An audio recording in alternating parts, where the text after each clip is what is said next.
the United Nations have put out a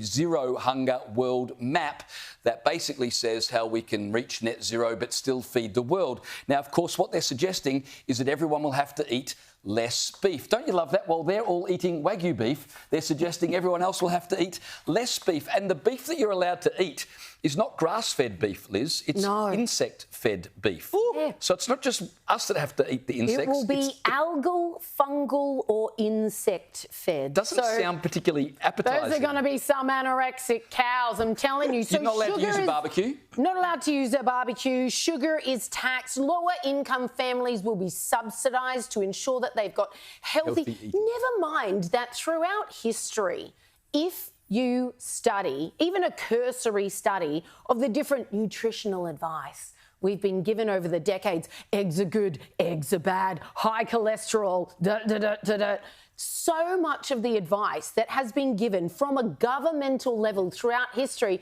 is just based on what deals they're doing with their mates, whether it's in the cereal production sector or you name it. All of a sudden, whole grains, oh, they're amazing for you. Everyone get your whole grains. No, not necessarily. It can depend on quite a few things as to whether that's healthy for you. And now they want to come out with a cookie cutter, this is how everyone must eat.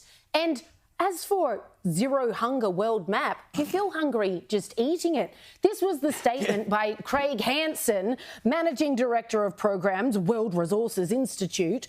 He says rich countries will need to nudge people toward less meat-centric diets and advanced technologies and practices to drive down agricultural emissions. Low-income countries will need to sustainably boost crop and livestock productivity, even in a changing climate. So notice the noose tightening around agriculture, tightening around farmers, you know, the people that we need in order to live. Well, the interesting comment in that statement is rich countries will need to nudge people towards this better future that the UN imagined for everybody. How might they nudge us? Oh, so gently. Caleb? What do they mean? Is it like a suggestion?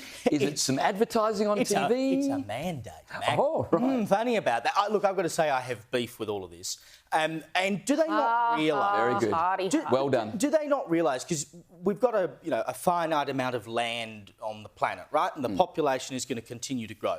So if we are to say that we can't rely on animals anymore, presumably we're going to be more reliant not only on insects as a protein source, but we're going to have to be more reliant on vegetables and things that are grown in the ground. Now, the amount of space you need to grow crops is so much larger than the amount of space that you need to put some cows or some sheep on, because one cow can give you 500 kilos worth of meat, but the space that it takes up to put 500 carrots in the ground is a hell of a lot more. I don't think it actually stacks up in the end. Now, of course, their problem is that, you know, the cows fart too much and they burp too much and all these emissions that they create.